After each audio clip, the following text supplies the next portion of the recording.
পাশের বাসার আন্টি কাঁঠাল খাওয়ার জন্য দাওয়াত দিছিল, আর যাইয়া দেখি কাঁঠালি পচা, ভিতর থেকে ছোট ছোট তেলাপোকা বের হইতেছে। আর এই পচা কাঁঠালি আমার মা আর আন্টি নাক ডুবাইয়ে গিলতাছে। সি, আমার তো দেখেই ঘৃণা লাগতাছে।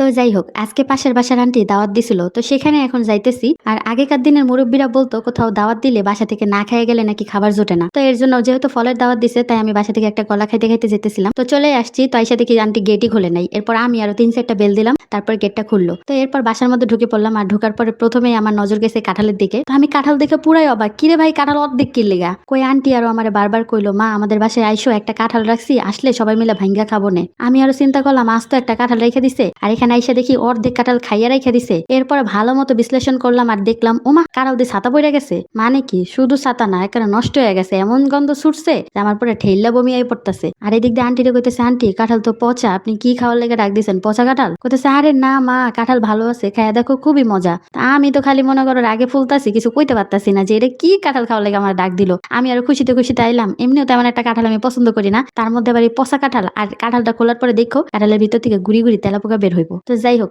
আমার মাই তো খুব খুশি কাঁঠাল দেখে, কারণ হ্যাঁ যে কাঁঠাল খায়, আল্লাহ রে আল্লাহ। তো যাই হোক, এরপরে এই যে দেখো কাঁঠালটা ভাঙ্গা শুরু করছে।